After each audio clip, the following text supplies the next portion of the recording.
Health और antibiotic दवाओं का एक दूसरे से गहरा नाता है, लेकिन क्या ये हमेशा हमारी सेहत के लिए फ़ायदेमंद होती हैं?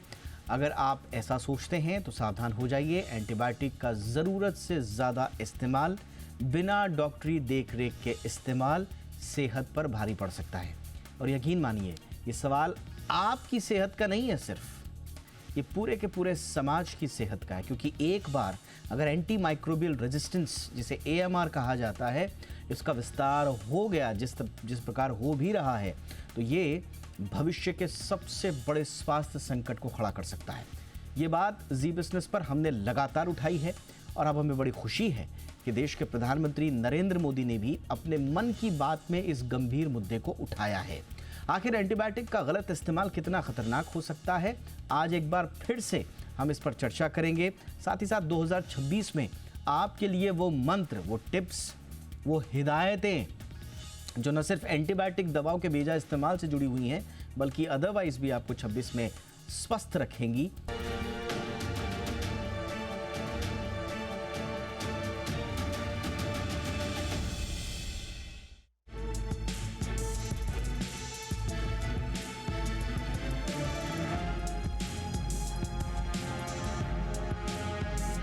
प्रधानमंत्री नरेंद्र मोदी ने अपने कार्यक्रम मन की बात में एंटीबायोटिक के गलत इस्तेमाल पर बड़ी चेतावनी दी।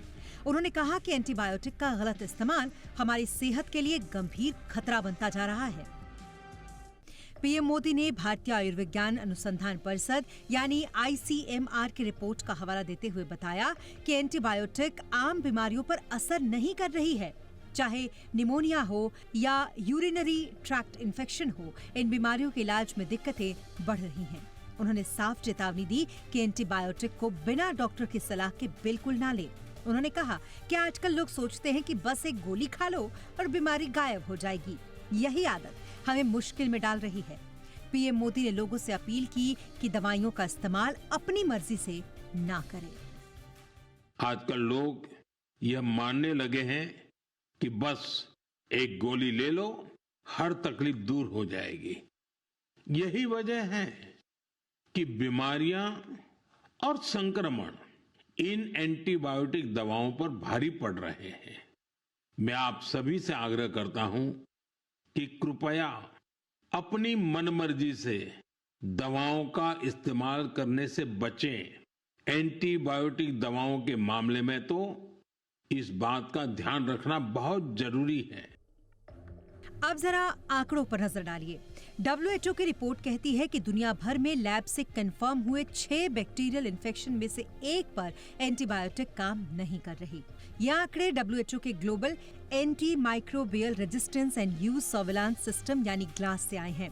104 देशों के डेटा का एनालिसिस बताता है कि 2018 से 2023 के बीच मॉनिटर किए गए 40% एंटीबायोटिक्स पर रेजिस्टेंस हर साल 5 से 15% तक बढ़ा है। ICMR की रिसर्च बताती है कि आज 70 से 90% बैक्टीरिया एंटीबायोटिक के खिलाफ रेजिस्टेंट हो चुके हैं। यानी इलाज की पहली लाइन अब फेल हो रही है और डॉक्टरों को मजबूरी में महंगे और मुश्किल से मिलने वाले लास्ट रिजॉर्ट एंटीबायोटिक्स का सहारा लेना पड़ रहा है। एंटी माइक्रोबियल रेजिस्टेंस यानी कि AMR दुनिया के टॉप 10 हेल्थ थ्रेट्स में शामिल है। सुपरबग्स 2050 तक करीब 4 करोड़ लोगों की जान ले सकता है। 1999 से 2019 तक हर साल 10 लाख से ज्यादा मौतें AMR इन्फेक्शन से हुई हैं। सिर्फ भारत में 2019 में 3 लाख से ज्यादा मौतें AMR इन्फेक्शन से हुई हैं। फोर्टिस अस्पताल गुरुग्राम के senior consultant doctor Neha Rastogi के मुताबिक एंटीबायोटिक्स रेजिस्टेंस एक साइलेंट पेंडेमिक है। पहले जिन बीमारियों का इलाज आसान था, अब वे ज्यादा खतरनाक हो गए हैं। आप अपने से किसी भी छोटे मोटे बुखार खांसी में खुद को सेल्फ मेडिकेट ना करें। गूगल या इंटरनेट की सहायता से पढ़कर अपने आप से दवाइयां ना लें। डॉक्टर का परामर्श लें, डॉक्टर से विचार पूर्वक चर्चा करें और उपयुक्त एंटीबायोटिक का ही प्रयोग करें, जो आपके लिए इम्पोर्टेंट भी है और अप्रोप्रिएट भी है। तो साफ है कि एंटीबायोटिक का गलत और ज्यादा इस्तेमाल हमें एक ऐसे दौर में ले जा रहा है जहां आम इन्फेक्शन का इलाज मुश्किल हो जाएगा।